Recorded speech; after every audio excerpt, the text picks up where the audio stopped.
I really started to realize not just the labor, but like the additional labor that was happening because I was also like the only woman of color or the only Black person in the space. Like, it's not enough to just show up, do the work, get the results. I also have to either mask a part of myself when offensive jokes are being made that I kind of don't think are funny at all. Or I have to go in defensive mode when someone's like touching my hair without my permission. I think this is really what contributed to the burnout and just feeling not okay.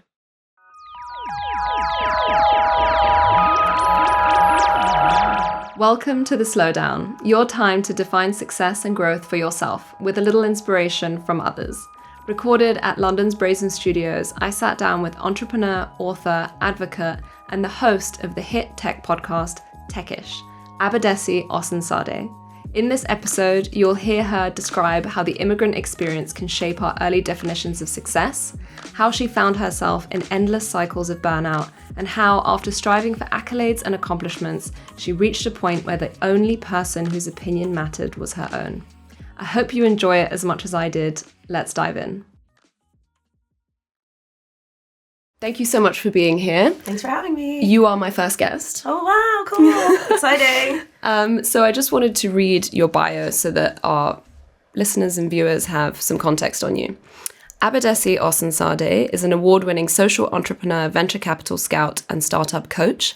Her main venture, Hustle Crew, is a careers community that turns insight into training that reduces the impact of biases at work and levels the playing field.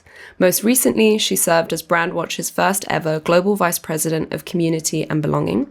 She's also the co-host of Apple Podcast's Top 20 Tech podcast called Techish. Her career guide, Dream Big, Hustle Hard, A Millennial Woman's Guide to Success in Tech, is available on Amazon and has many 5-star reviews. You can also read her articles in publications like Bloomberg and the Financial Times, and read features on her in TechCrunch, Al Jazeera, Forbes, and a piece in The Guardian that we'll return to later in this conversation. Abadesi is passionate about building a future that is more fair and inclusive than the present. I can attest to this as I've known Abadesi for about 5 years now. She's been involved in many campaigns for the business I run called Female Narratives and sat and moderated some of our panels. I've very much enjoyed watching her career from afar and look forward to a much deeper dive. Ooh, thank you so much. You have a great podcast voice. Thank you. I've never seen you in, 3D, so to actually focus on your voice, it's very nice. Thank you. Well, I'm so happy that you're here. Great. And I really wanted to start kind of quite far back because I think so much of our understanding of success and what it means is handed down to us. Definitely, yeah. I'm really curious at what point in our childhoods we become aware of success and start falling in line with certain masculine capitalist protocols. How were you raised and what were you taught success meant when you were growing up? Yeah, wow. There's so many layers to that. I think now as an adult, I definitely see success as something that I have permission and authority to define and redefine, especially as a woman working in a male-dominated industry. But when I was young, I think what I thought success was, or what I believed success to be, was completely shaped through my parents, and specifically my dad, because he was the breadwinner. So I spent my very, very early years in the suburbs of Washington, D.C., where my parents had moved after they got married. My dad grew up in Nigeria, my mom grew up in the Philippines. And I think like many 90s kids of immigrants living in the Western world, I saw success as, financial things, financial stability, because my parents were always worried about money, or always thinking about money, or always talking about money. Can I afford to go on that school trip? Can I afford to be a Disney princess for Halloween if the costume's too expensive? Things like that. So I think from a really young age, there was a sense that success is being able to afford all the things you want. I mean, it was incredibly materialistic and capitalist as well, because I was in the suburbs of Washington, D.C., watching commercials and, reading the back of cereal boxes. But yeah, I mean, for my parents, education was very important. And I think that is a common thread in lots of immigrant families. Education is like a vehicle that gets you from a less economically developed country to a more economically developed country. So I guess I just believe from a very young age, I get good grades and then I get really rich and then I will have no more problems ever. Yeah, I totally resonate on the education piece being super important for foreigners, because I too, born and born in Serbia, but moved over here. And my parents very much saw education as a tool for us to prove ourselves in this society. And so if you could be the best, as compared to other people in a metric such as grades, getting a PhD, becoming a professor, things like this in academia, that was really a way to prove in this country that we were good enough. Yeah, definitely.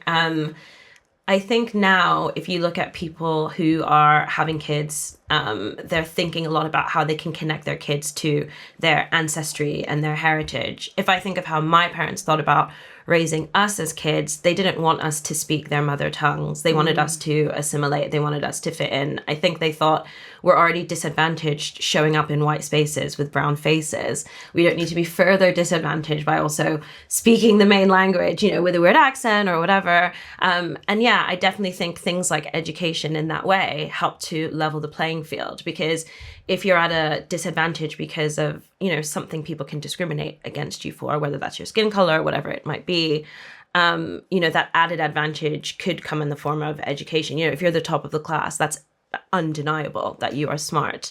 And I think if I think about what was important to me as I moved through the education system, it was definitely to be top of the class and to get really good grades. And, you know, when I was growing up, because my dad was a diplomat, we moved around a lot, but I ended up, you know, at boarding school in the UK and eventually at university here in London School of Economics. And I remember having such a crisis of confidence in my first year studying economics, because I was surrounded by really smart people, and suddenly like being the top of the class was not as accessible or manageable as it had been for like the first, you know, part of my life. And it's actually incredible that now in my 30s, my anxieties dreams are still about microeconomics exams. Same. No way. So I have this weird reoccurring dream that I show up to an exam always without shoes on. And I sit down, and I studied history at UCL. So they were 3-hour exams, and you'd basically get 3 questions in 3 hours. And I'd sit down in my dream, and what I was expecting to be a history exam on a particular topic, because it is a dream, is always about something I have no idea on. Like something that maybe even never happened historically.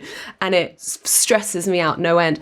On subjects and exams, and why did you select the subjects that you did? Was that because you wanted to choose things that would financially secure you because of that learning that you had when you were younger? I mean, I think choice is a very interesting word there, because I don't really know how much choice I had in picking my degree.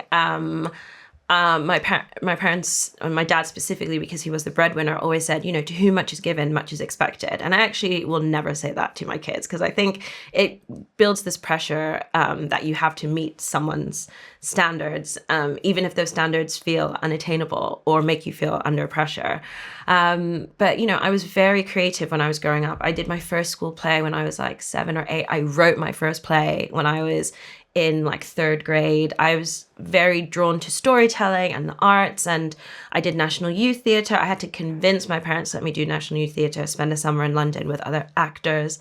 And I really, really never thought I would have to completely cut that part of my life off, until my dad was like, you can only study 4 subjects at A level. And one of those is not going to be art or drama. Like, no way, I've spent too much money on this school for you to do that. And so, yeah, I guess when it came to picking universities, of course, like growing up, I had fantasized like maybe I'd be like the kids in Fame and do like performing arts school or something. But by the time I finished all my A levels, I was like, obviously I'm going to study economics. I mean, my dad literally wanted me to follow his footsteps, like go to Balliol, a college in Oxford, study philosophy, politics, and economics. I had so much anxiety during my like Oxford interviews. I don't know if you interviewed for Oxford, but it's like a very long process. Like you literally have to live there for a few days, do extra exams. And I just remember like after every interview, like my first interview, just calling my dad in tears and being like, I know I'm not going to get in. I didn't know the price of a barrel of Texas crude. And I had this like breakdown. But the choice to do economics was very much driven by, it's a safe choice. You will get a job at the UN or the World Bank like I did, right, or as a minister of finance.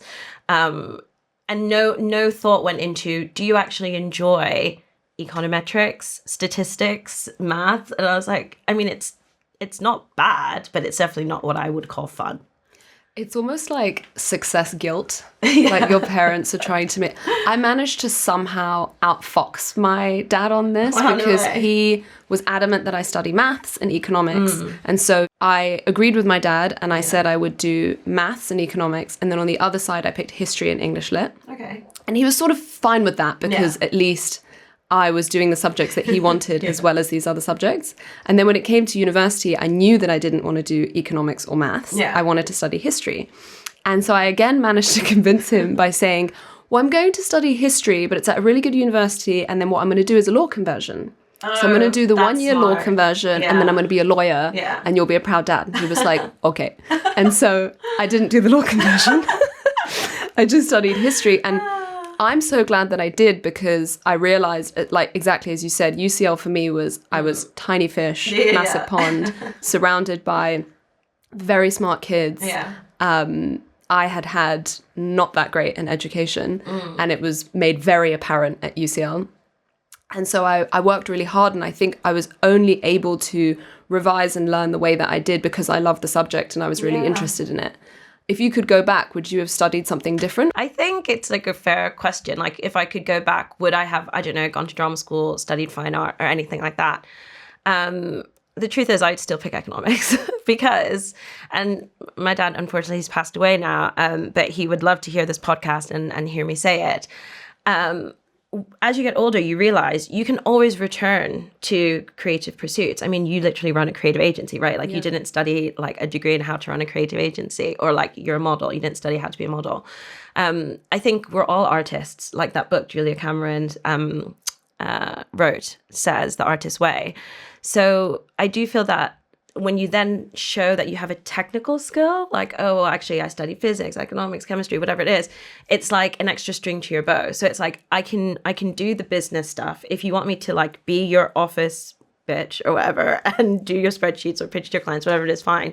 But then I can also go to the creative world if I want to. So I feel that in the end, choosing, economics, getting the degree created more opportunities for me to explore. Whereas if I had gone down the performing arts route or studied art or whatever it might be, the career that I've had working in startups, working in big tech, starting my own business, negotiating contracts, I'm not saying it would have been impossible, but it might have been a bit harder. Yeah. And segueing straight into that, how did you then decide to go into tech? Because you said your dad obviously would have preferred you to become a diplomat, which you didn't do. And tech was quite a new field, new things going on. So how did you discover that world?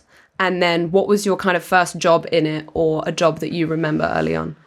So I discovered startups. I mean, I was always into the internet. I remember being very excited when the internet came to our house, but I didn't really think about the internet being a place where you can get jobs. I mean, it wasn't even real. It was like games, it was like chat rooms, ASL, question mark, all that kind of stuff. And even when I was at London School of Economics, LSE, I feel that the paths that we were encouraged to go down were like, you can be a lawyer, you can be a consultant, you can be an investment banker. And I was like, okay, so there are 3 types of jobs. Maybe also like teacher, bus driver, nurse. Like, it literally felt like there were only 10 jobs. In reality, there are tens of thousands of jobs. And even up until the point where I graduated, I still thought the only real jobs in tech were engineering. And I was like, well, I don't want to like code. So what else is there for me?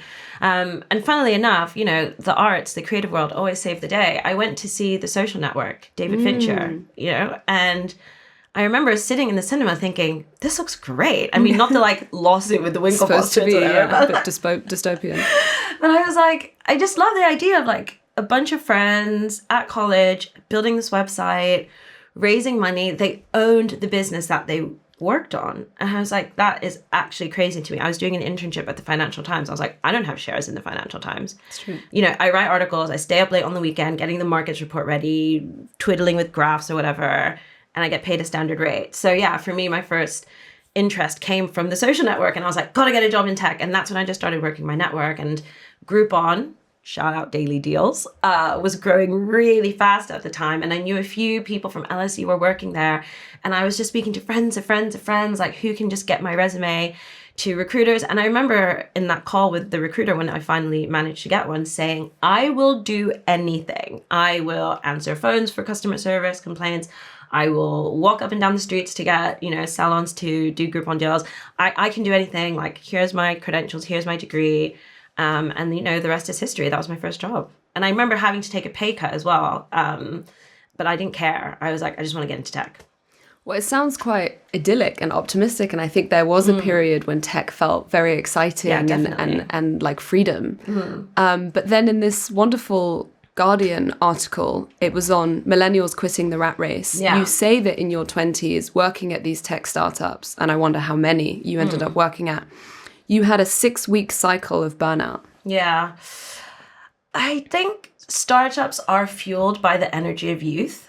Like, that's undeniable. We would work 12-hour days, come in early, sit on our laptops, go to the pub, party, a very incestuous world. And you almost need that to be the case. Well, I say you, as in the owners of the business, need that to be the case because they want you to eat, sleep, breathe the business. And because that's the only way you can be that unicorn, that rocket ship. I joined 1 year before the company went public on the stock exchange. And that doesn't happen to every business. That doesn't happen to every company. But what's the cost of that growth? And I think the cost of that growth is ultimately like human energy, human well-being, time. Amazon was the company I worked at after that. They reached out to me, and Amazon had an 8:30 start, or even 8 a.m., if you were called in for that time. I was living in East London and having to commute to Slough. Do you know where Slough is? Have you been to Slough? Okay, it's not near East London. So I'd have to be at Paddington for like 7-ish, get to Slough, do a whole day of meetings. Sometimes they'd run late because we were, dealing with the headquarters in Seattle. And your day your work day stretches out from 8 hours to 12 to 14. And, you're trying to squeeze in a little life in between, like go meet friends and be sociable. And I just think it's not sustainable in the long run. After Amazon, I worked at Hotel Tonight. It's now a part of Airbnb, and the same kind of thing. We're going to all work hard. Then we're all going to like drink intensely in the evening. And then we're going to wake up and do it all over again. And we're going to travel. And, we're never going to have any breathing room outside of that. And it was actually in that experience where I really started to realize not just the labor, but like the additional labor that was happening because I was also like the only woman of color or the only Black person in the space. Like, it's not enough to just show up, do the work, get the results. I also have to either mask a part of myself when offensive jokes are being made that I kind of don't think are funny at all, or I have to go in defensive mode when someone's like touching my hair without my permission, and now I have to explain to someone why that is not okay. So yeah, I think I just started to realize like the toil of navigating these mostly white, mostly male spaces that in many ways almost felt like going back in time. Tech had a very good reputation for being forward thinking and progressive, but my reality of it was that it felt very like toxic and stereotypically, bro-y and gendered in ways that felt just super dated, like Mad Men, Yeah. So yeah, I think this is really what contributed to the burnout and just feeling not okay. What did the burnout itself feel or look like to you? Was it like, I know I'm having this because these are the symptoms? I'm quite an extroverted person, so I get my energy from like going out, hanging out with my friends, whether that's going to a gig, going to an exhibition. I'm not sitting in my bed, binging through seasons of shows, ordering Deliveroo, keeping everything to small proximity. But what I realized when I was burned out, and this is how I'd start to recognize it, all the things that typically bring me joy would no longer do that. And I didn't even desire them. I just felt that, if I was running on a battery, my battery was dead. When you're like trying to turn on your iPhone and it's like not even like doing anything. So for me, it was very much like that drop in energy and that just disconnect and emptiness, like a real feeling of emptiness, I think. The one time that I can definitively say I had burnout was 2019. We were working on a really big client project, the biggest one we'd ever had. It was very stressful. There were a lot of moving parts happening. and I could feel myself getting physically sick. So it was really run down with a cold. I was traveling more than I had in my life. I was flying to Berlin for a talk and then flying back to London for a thing and kind of all over the place. My friend Jada and I were joking that we were meeting up in departure lounges to kind of hang out. And it was my birthday, July 22nd. I remember landing in on a flight, going straight to the dinner that I was hosting, that I was really sick the whole dinner. I made it till 11 p.m. and then I had to go. And the following morning, I had agreed as my big birthday thing to go on this friend trip to Sicily. Kind of the most ideal trip ever, a boat, Sicilian islands. But I woke up at 5 a.m. to take the train after my birthday the day before. 3-hour flight to Catania, 2-hour drive to the port, another 2-hour ferry. By the time I was on the little speedboat getting myself to the actual boat that I'd be staying on, I was nauseous. Oh my God. And then we got onto the boat and I felt that kind of horrible feeling of I'm doing neither thing well enough. I felt bad that I wasn't at work dealing with and firefighting the problems that were coming up. Instead, I was just on my phone and I wasn't present on the holiday because I was constantly leaving meals to answer calls. I was on my phone all of the time. And after the first 24 hours of the trip, my whole body came out in a rash. Wow. So I had these like red blisters all over my hands. I got off the boat, went to a pharmacy, found myself over the lunch table on a separate table having to like read these emails. I had both my hands in tubs of hydrocortisone and I was literally scrolling through my phone with my nose. Oh God. And it was in that moment that I was like, wow, my body is trying so hard to make me stop. Yeah. And it reminded me of that kind of saying, if you don't stop, like your body will make you. And I went to bed that night and I just couldn't get up the next day. I was exhausted and completely overwhelmed and covered in this rash and just needed like 2 days off. Yeah.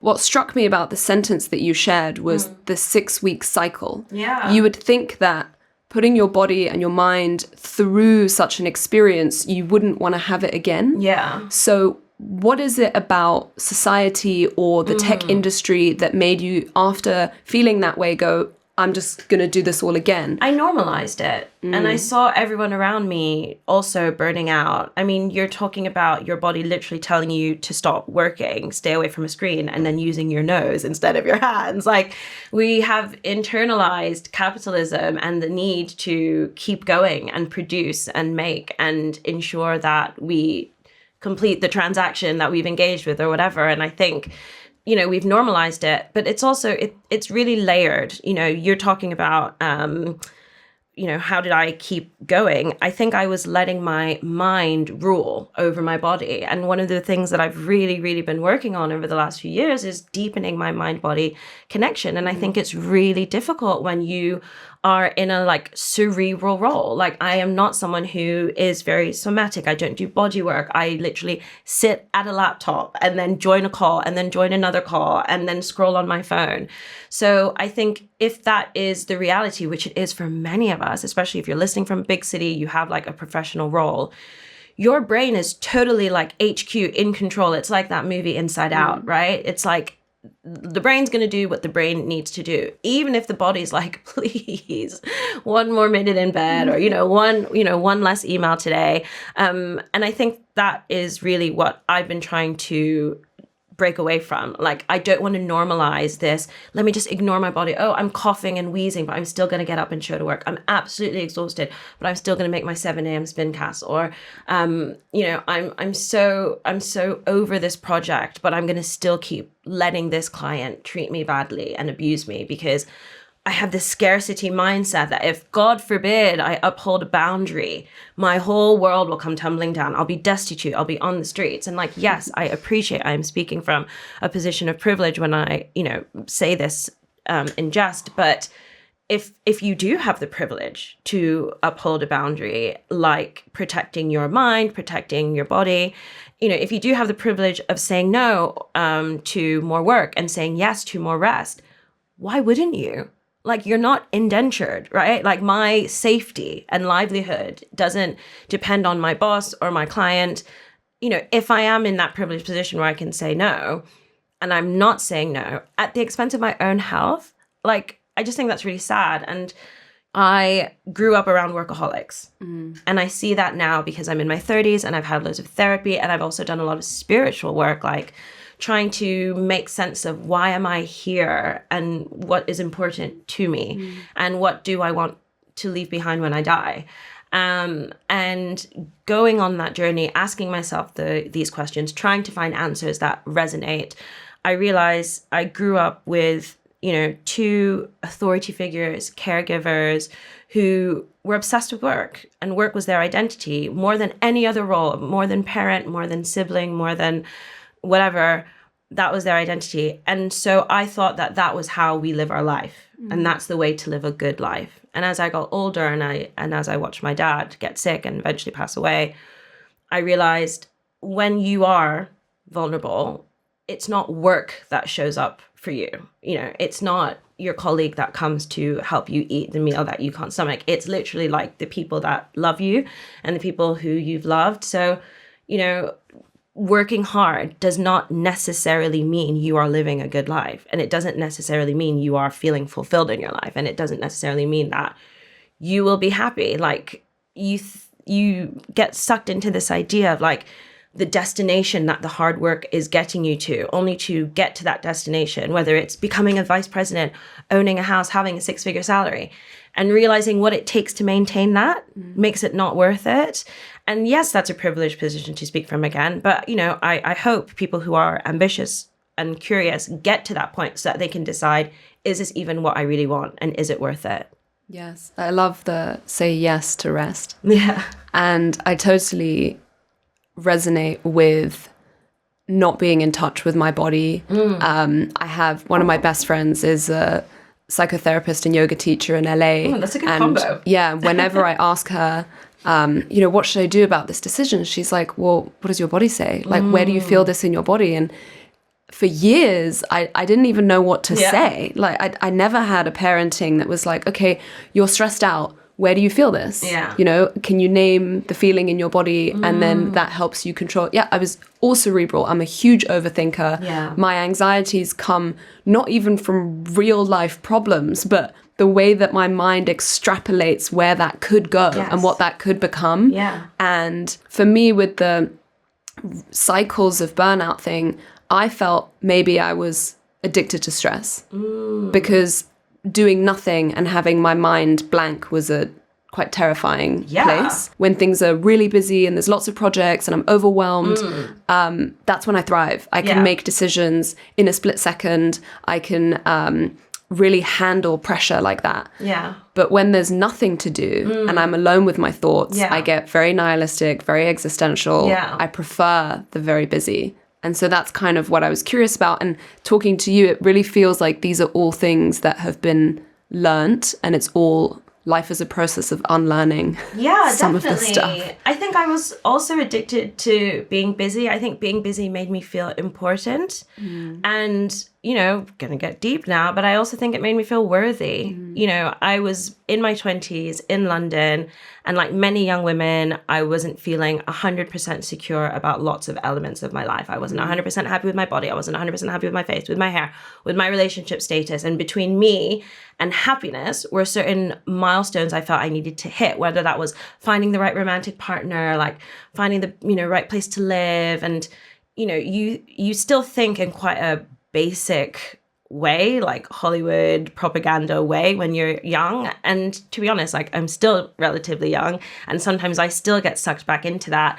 But yeah, I kind of just felt like these are all the markers of success and I must achieve them. And the way that I achieve them is by suffering, really. And I think that's because I didn't believe that I deserved to be seen or be heard or be respected unless I could point to those accolades, unless I could point to the job at the startup or the promotion to the next startup or, the big shiny role that I now have or the big shiny salary. And women in patriarchy really suffer with self-worth and self-esteem. And I also think parents of immigrants also suffer with that because we get all this pressure put on us to reach certain goals. We aren't just told, hey, you know what? If you fail that test, I still love you.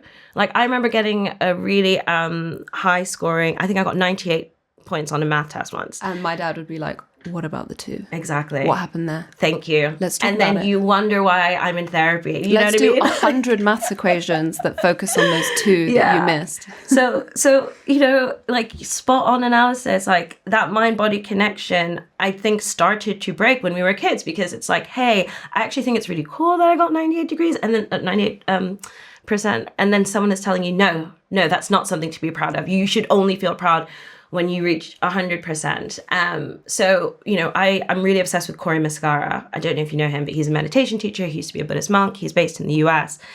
And he says things like, you know, hurry up and get everything you ever wanted so you can begin the real work of letting it go. And I think that's what I started to realize with success for me. You know, this cycle of burnout became the routine that I did in the quest for success, only to reach what I thought would make me feel fulfilled and happy, and get there and realize something was still lacking. And I thought that what was lacking was external, but what was lacking was inside. And hence the mind-body connection. You know what I mean? Yes. Clicks. It's exactly what I think, worded in different words. And in this Guardian article, there's so much in it. And you write, what value do you actually get from being busy? Are you cultivating enough self-love and self-awareness to enjoy downtime? Why is there shame in not being busy? Have we been so brainwashed by capitalism that you have to be busy to be worth something? Yeah. A lot of questions. Yeah. I love questions. And I love that we've touched upon almost all of them already, but do you have some answers as to why our late capitalism is doing this to us? I'm very interested in like capitalism as like a self-sustaining system, because it's just so powerful, isn't it? I don't necessarily believe that I have all the answers, but I definitely start to see things through that system's lens now, especially in the age of social media where everything is commoditized. Everyone is a platform. Everything is visible, is a statement, is a publication.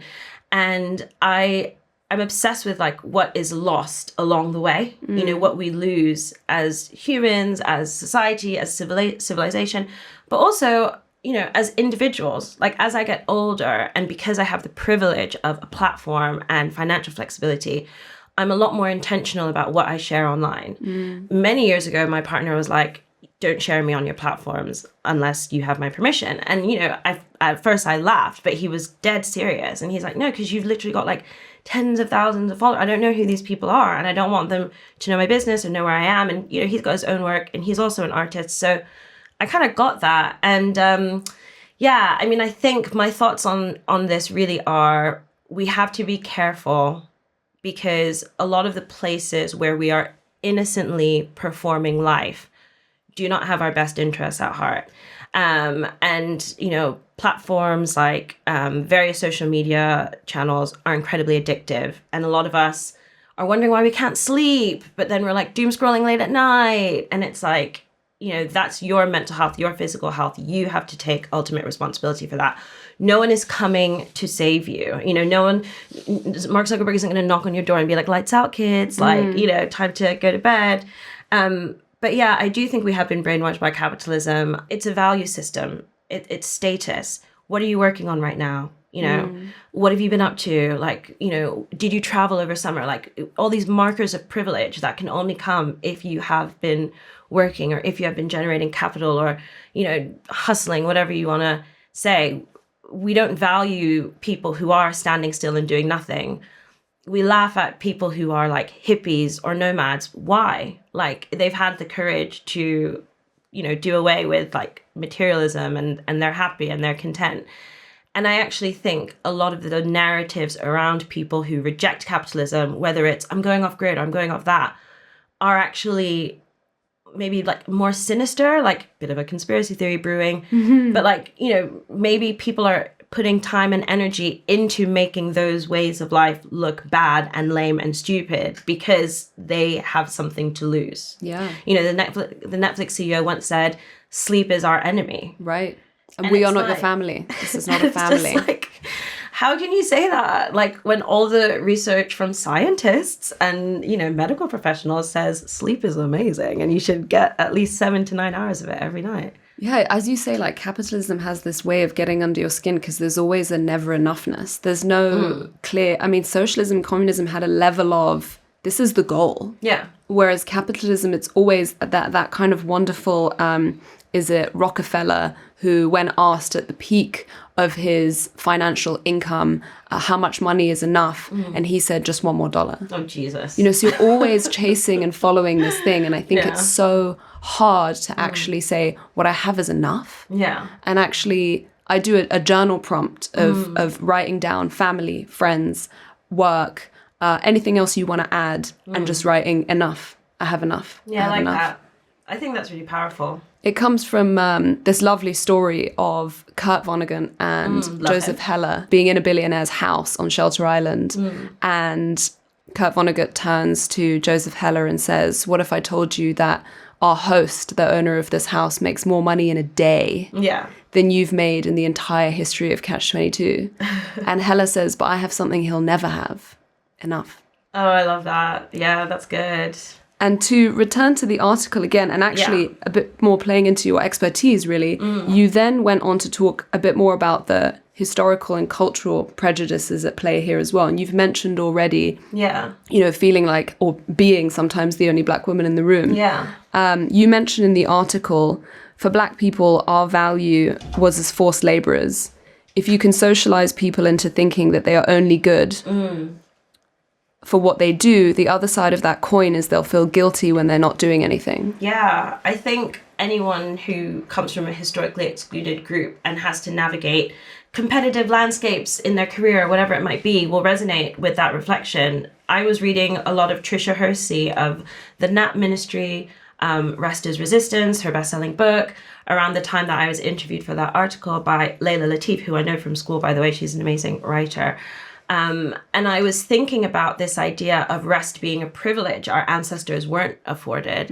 And I was fascinated by that because something that is our right, and now even a privilege, because of course there are still people in slavery today in different ways, is something that we've almost been psychologically trained to deny ourselves because of how we are socialized into believing we are not worthy unless we're working, we are not good enough unless we are doing things. And if you look at what the research says on like education and then the career world, it's absolutely fascinating because women get more first degrees than men. Wow. And then as soon as we enter the job market, you know, our salaries are roughly the same. And then suddenly like the gap just grows and grows and grows. And in parallel to that, the investing gap grows. And by the time the average man in the UK retires, he's got like nearly 200k more in his pension than a woman. And you just have to wonder, you know, what's still going wrong? And there is a lot of bias that women have to navigate in the workplace that men don't face. And I think it can be really frustrating if you are doing your job really well, but facing microaggressions on a daily basis as a woman of color, people commenting about your hair, people commenting about your appearance, people making jokes, people, you know, making comments about your lunch that you've brought into the office, what it looks like, what it smells like, all these different things happening all the time. You are doing all of this horrible emotional labor that you don't want to do. You just want to show up and be a salesperson, show up and be a customer success person. So you're already doing more work even during the working day. And then maybe on top of that, you're like working on a side hustle, or you have like caregiving responsibilities. You have other things you are responsible for to try and build a life on your terms, to feel fulfilled.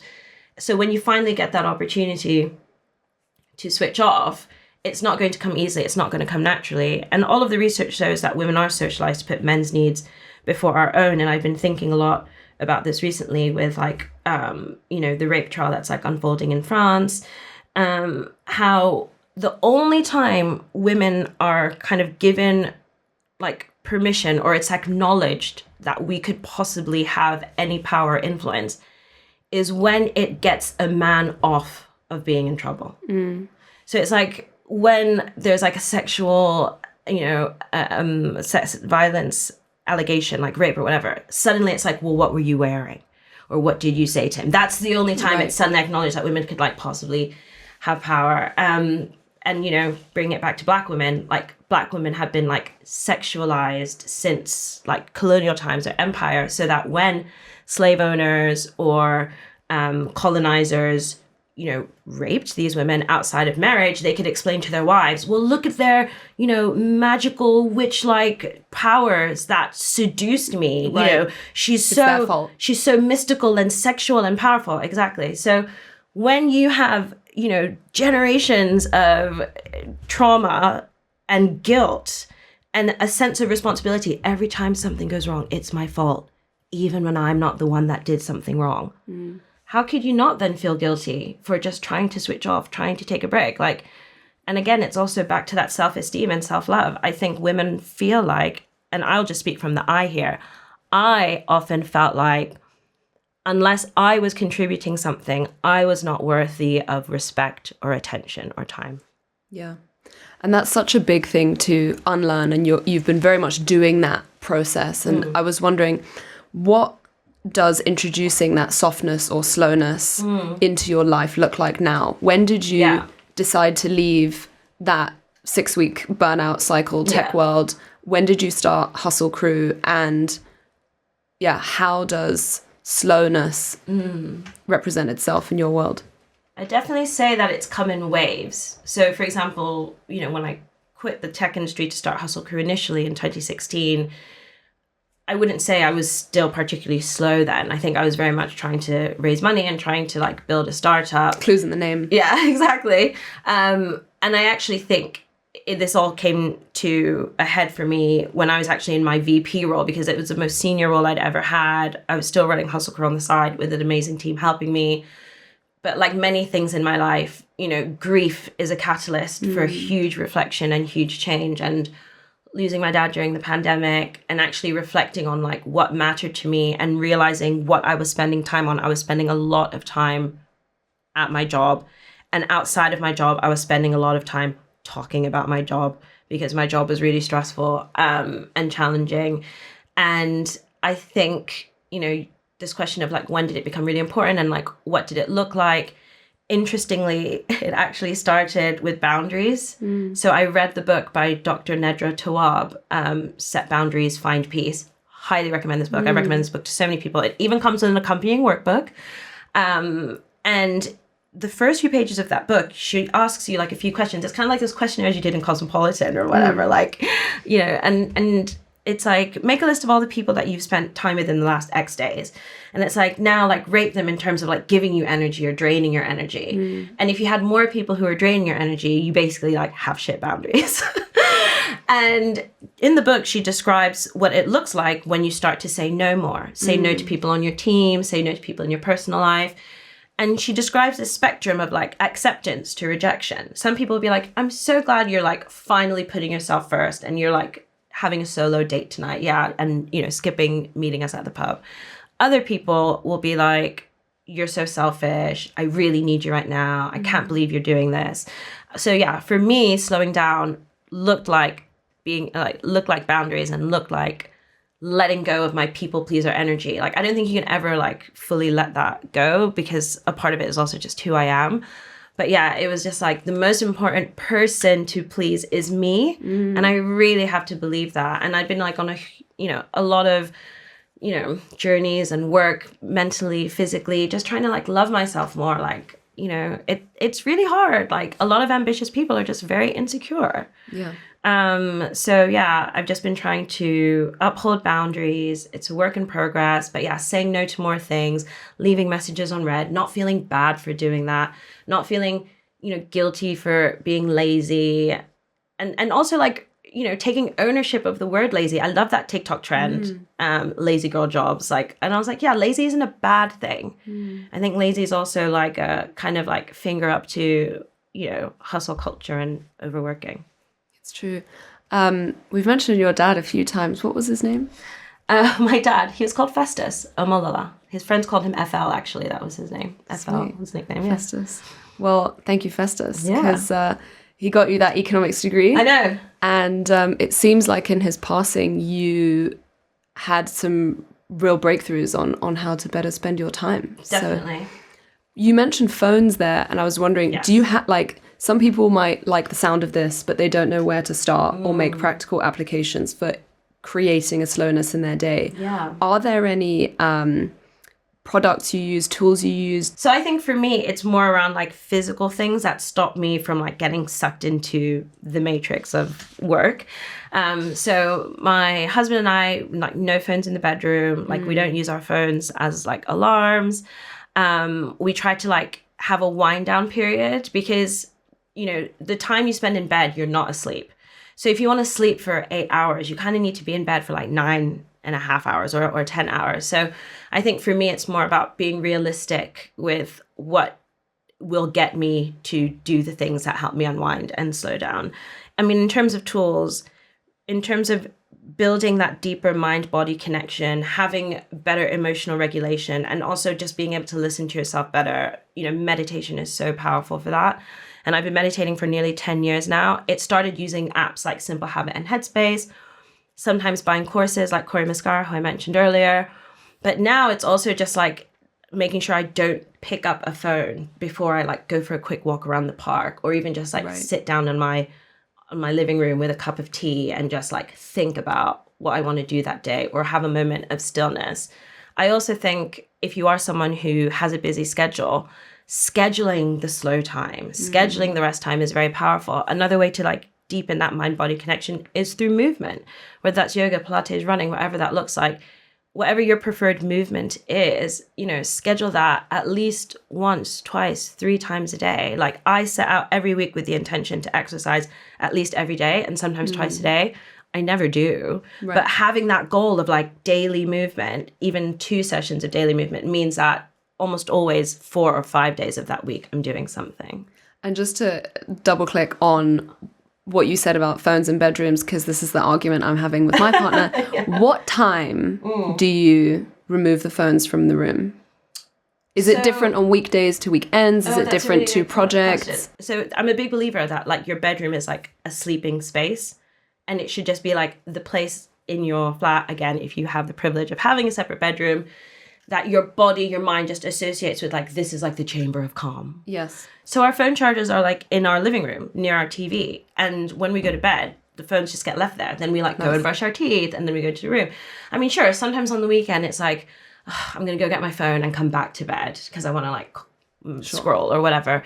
But yeah, we usually just leave our phones in the living room. But I go to bed earlier than my husband, and I wake up earlier than him. Like, it's fine. I literally left him today, like, just getting out of bed. So yeah. In one of the questions that you had in that Guardian piece was, do you actually enjoy downtime? And so my question to you is, do you enjoy now your downtime? Because I found I still really struggle with relaxing my nervous system to a point where I feel like I'm actually in rest mode and on holiday. We were just in Brazil, and it was day 7 that I woke up and I wasn't thinking about work. I wasn't thinking about what I had to do. I wasn't thinking about, well, what time is breakfast and where are we going and what's happening and what's the schedule, and, you know, just being in this kind of frenetic energy of needing to know and plans and, you know, who's expecting what from me. And it takes me 7 days. Yeah, it really does. That's why a 2-week holiday, again, if you can do it, is so good. I must be honest in that it's like still a yo-yo kind of situation for me. I think there are times, for the most part, where I can actually sit in stillness. I really love reading fiction. I love walking around art galleries. I love playing piano. Like, there's a lot of things where I can get into that flow space, and an hour is gone, and I'm like, wow, I haven't even thought about my emails. But there are other times, especially as a business owner, and you'll know this, where maybe like the numbers aren't looking as good as you thought they would be, or the client's not being as cooperative as you thought they would be. And in those moments, I find it really difficult to switch off because I'm very impatient. And if there's a problem, I just want to like get it out of my headspace. I'm like, I just want to solve this. I want to not have to think about this anymore. I want to bring it to a conclusion. And I think that's both a good thing and a bad thing, being impatient. Like, I have a lot of momentum, I get things done, but also it means that, like, the other day, I just really wanted to sort something out, and I had done all of my slow down stuff, all of my like getting ready for bed stuff, and I was like, no, I'm just gonna open my laptop, like, and I went back into my study at like, you know, close to midnight, and I was like, I'm just gonna do this now because I just don't believe that I'll be able to get it out of my head. And that sometimes just is the nature of being a founder and running stuff yourself. And Another thing I really wanted to touch on was you have a long list of awards. To name a few. Oh, wow, cool. Go for it. The Financial Times Top 100 Influential Leaders in Tech. Tech Nation's Top 50 Influential Voices in Tech. Computer Weekly Top 50 Influential Women in Tech. Forbes 25 Black Business Leaders to Follow. Management Today's Inspiring Women in Business. I could go on. What is your relationship towards awards and accolades now? Because we mentioned at the beginning that we strove for this stuff. It made us feel worthy. I had the same feeling. You know, I wanted to be Forbes 30 under 30. I wanted to get this TEDx because, like the degree, it showed that I, as a foreign woman, can do it just as well as you. Yeah. And my relationship to needing to be on these lists has changed. And I was wondering if it has changed for you. I think the more I love myself, the less I need them. To put it, in summary, there was a time where I didn't believe I deserved these awards. Or I didn't believe I deserved the articles or the interviews because I thought, but what about her? She's amazing. And what about him? He's amazing. And I was like, little old me. And now I look in the mirror and I'm like, you're awesome. Yes. You're a badass. Just have to say it. You're pretty darn cool. And because I know I'm amazing and because I know I'm great and because I believe in what I do, I no longer need someone else to validate me. Don't get me wrong. Please continue nominating me. Please keep validating me. And inviting me to things.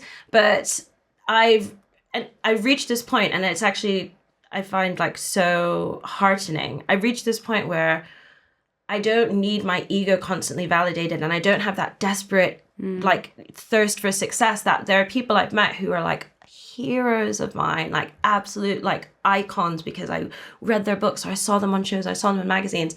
And when I met them, it was a moment of just like calm, positive exchange because I didn't feel I needed to ask them for anything. I didn't feel I needed to use them to get anything. And I actually think that's how you end up being friends with your heroes and friends with these icons because they're just like, yeah, cool. It was actually just a pleasure to talk about business or life and hang out. And yeah, I definitely have a different relationship now because I feel the person whose opinion matters the most to me in this moment in time, and I hope forever, is mine. I love that. Yeah. And what does success look like to you now? Your new working definition. My new working definition. I think for me, success looks like working on things I'm really interested in and excited about with people who are really clever and who I'm learning a lot of things from. And the work that we are doing is making a positive impact. Like it's really solving a problem I care about. I'm not building a crypto wallet is what I'm saying. I love that. Yeah. What advice do you give rather than would you give? Because you're a mentor and an advisor to people in their early 20s looking to be entrepreneurs and feeling like they have to climb a certain ladder, they have to get funding and then they have to scale their business really aggressively. Then they have to sell their business and it will only be good if these things happen. I always tell founders, we do this accelerator play school. It's run the last 2 years. I always tell founders to not underestimate what comes easily to them, because often what comes easily to us is basically a strength, but because we're women, we're so rubbish at bigging ourselves up and acknowledging that. So, earlier in this podcast, we were talking about how I was interested in performing arts and theater and stuff like that. Because of that, I have become an excellent communicator. And now people love to hear me facilitate. I can pitch my company and win partnerships worth tens of thousands, hundreds of thousands. When I was young, people laughed at me for talking too much, but now I get paid for talking. And so I always tell young founders, whatever it is you're good at, it might be designing a flyer. It might be, working your network to get the best freebies and the best connections to this venue or whatever. Don't underestimate that, because that could be the secret sauce that takes your business to the next level. I think the other thing I always tell women is charge more for what you do, because of course, when I first started doing Hustle Crew training, we did stuff for free. But after a while, when you've got a few case studies, a few testimonials, you just start, charging more. And Cindy Gallop, when I saw her at the Wing, said, you should always say the highest number you can think of without laughing. And I just think that's really great advice. If someone's like, how much would it cost for you to do this project with me, collaborate with me, do this shoot? The highest number you can think of without laughing. The worst they can say is no. But if if you go too low and they're like, yeah, great, you've got no negotiating from there. So yeah. Yeah, I love that advice. God, that makes me think of my school report, which was definitely, talks too much, disruptive in class, talking too much with other students. And then I remember we obviously as a family used to go back to Serbia every year, multiple times a year. All of the school holidays were spent going on trips back to Serbia. Nice. And it's me and my brother, my only sibling, and when we would go back, we would meet with family, extended family, and my parents would very quickly report on how the kids were doing. And my brother was always achieving some incredible academic feat. He did further maths a year early. He did incredibly well in his A-levels, and then he studied physics at Imperial, and then did a master's, and then did a PhD. So there was always some clear thing that they could be proud of. And I remember distinctly, I was probably about 14, sat at one of these dinner tables, and they said, and what about Tiana? How's she doing? And my mum turns and kind of, without missing a beat, just goes, she's social. And I was so offended and so upset that she couldn't think of, a single thing that I had done right. And I'd been trying so hard. I was always one step below my brother. He gets a first, I get a 2-1. He goes to Imperial, I go to UCL. He got 10 A stars, I got 7, And it was objectively good, but it was never quite what he achieved. And in that moment, I was so upset. And over the years, I've really come to realize that is my biggest skill. I'm social. Nice. And to reclaim, as you said, this idea of being chatty and being social and being able to talk to anyone and make them feel seen and included is a real skill. And that fundamentally is my job. Yeah. It is talk to people, sell ideas, make ideas. Exactly. That's it. And it's so valuable. I mean, you're an incredible storyteller. I've loved all the campaigns that you've worked on. And there are people who would kill to do that with the ease and grace and creativity that you execute with. So yeah, it's awesome. Look at us. Look at us now. Look at us now. Thank you. Well, I have one final question, which is if I had to watch one film or read one book or look at one piece of art that would help me understand more about you, what would it be? That's really interesting. I consume so much content that I'm now wondering something to help understand me better. Well, I'm going to pick this movie, which hopefully everyone has seen. And if you haven't, then you should watch it, because I recently rewatched it at a sleepover with my founder friends, which was so cozy. We're all this little group of Black women founders. And it's the film Hidden Figures. Love that film. Which is so good. And the reason why I want everyone to watch that film and how it relates to me is because one of the things that I do in my work is challenge narratives, challenge stereotypes. A lot of people in technology believe that there aren't more women in tech because we're not smart enough to be there, because we don't want to be there, because we don't like to code or we can't code. And what I loved about the movie Hidden Figures is that you are learning the real life story of the incredibly smart Black women, mathematicians, coders, computer scientists who, helped NASA get their first man into space. And I just think it's so important to be reminded of those things. And, I know you only asked for one, but similarly, Woman King, that which is a story of a small group of women who are the king's army in this African village, taking on slavers who are trying to enslave people. And that's, again, based on true quotation marks mythology. But I think there are a lot of stories that need to be seen and heard for us to level the playing field, have more respect for women, and realize the world isn't the way it is by accident. It's the way it is by design, because once you have power and control, you don't want to let it go. But guess what? It's changing. So I loved Hidden Figures when I watched it in the cinema, and now I will rewatch it. I was looking for a movie for tonight, so that's perfect. Well, unless there's anything you'd like to add on this topic of slowing down, redefining success for ourselves, redefining what growth means. I think just the last thing I'd say is, if anything that you heard on the show resonates with you and you are feeling like you want to break that cycle of burnout or have firmer boundaries, find one, maybe two people who you love and who love you to help you stay accountable, because I think it's a lot of work to do on your own. And when I first started doing that work around boundaries, I remember sitting my husband down and being like, I'm going to be saying no to more things and I'm going to need your help, and having a similar conversation with my friends. And, there were times where I would hear like, are you sure you can do that? Are you sure you should be doing that? I mean, you asked me to hold you accountable. So yeah, find folks who can like hold you accountable to slowing down. I love that. I have a small WhatsApp group with my two best friends called Goal Girls. Love it. And it is very much that space, and Nice. I'm so grateful for it. I love it very much. Thank you so much for your time. Pleasure. Thanks for having me. This is awesome. Thank you for tuning in. This episode was hosted and created by me, Tiana Tambridge. It was produced by Whitney Rosenthal. Sound and video recording, mixing, editing, and mastering is by Brazen Studios. Cover art designed by Natalia Ruche. Please subscribe to The Slowdown to be notified of upcoming episodes, tell a friend, and leave a review, because it really helps a new podcast like this get out there into the world. And remember, we're all heading to the same destination, and there is no prize for getting there early, so we might as well slow down.